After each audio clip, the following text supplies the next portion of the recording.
अपने पिता का अंतिम संस्कार कर लौट रहे विहान की आंखों से अविरल धारा बह रही थी। वह अपने साथ वापस हो रही भीड़ के आगे आगे चल जरूर रहा था, पर उसका मन उसी तेजी से पीछे भाग रहा था। साथी उसके कंधों पर हाथ रखकर सांत्वना दे रहे थे, पर वह जानता था कि ये आंसू दरअसल उसके मन में चल रहे प्रायश्चित के आंसू भी हैं। उसे रह रह कर अफसोस हो रहा था कि वह अपने पिता के कहे अनुसार क्यों नहीं चला, क्यों उसने वह सब किया जिनसे पिता हमेशा दूर रहने के लिए कहते थे।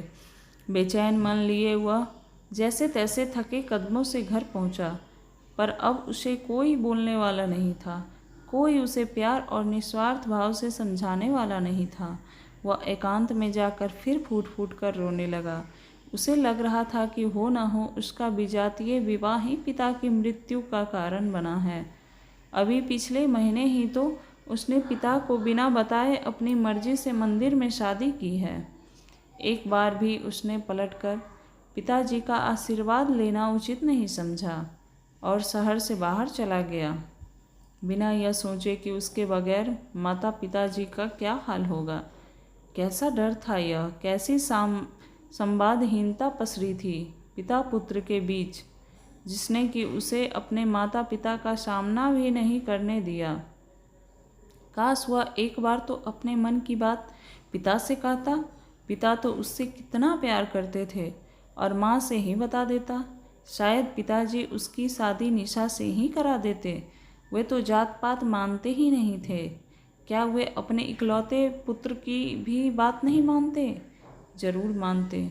उनसे ही गलती की है, उसने ही गलती की है, जिसकी इतनी बड़ी सज़ा उसे मिली है। अब वह माफ़ी मांगे भी तो किससे मांगे?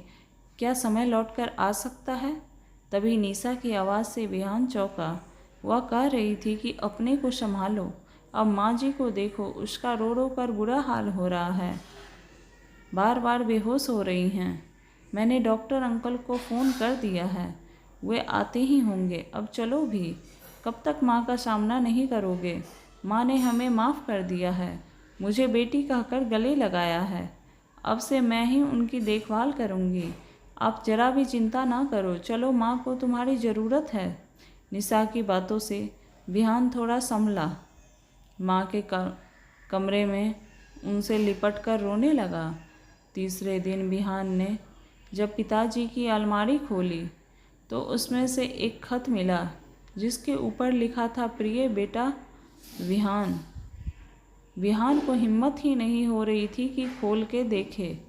माँ और निशा के बहुत समझाने पर थरथराते हाथों से विहान ने चिट्ठी खोली। लिखा था, बेटा विहान, तुम इतने बड़े कब से हो गए कि अपने जीवन का निर्णय खुद कर लिया? मुझे बताया भी नहीं। एक बार मुझसे या अपनी माँ से कहकर तो देखते। कितनी धूमधाम से करते हम तुम्हारी शादी। बचपन से आज तक तुम्हारी खुशियाँ ही तो देखी है। जानता हूँ तुम जिद्दी स्वभाव के रहे हो, लेकिन यह नहीं जानता था कि तुम मुझसे इतना डरते हो। नहीं जानता कि तुमने बिना बताए शादी मेरे डर की वजह से की या कोई और कारण था।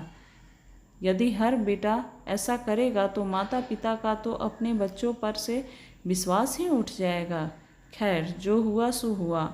जब भी घर लौटो इस विश्वास के साथ लौटना कि यह घर तुम्हारा है, हम तुम्हारे हैं। अंत में लिखा था, काश तुम मेरे रहते लौट आओ।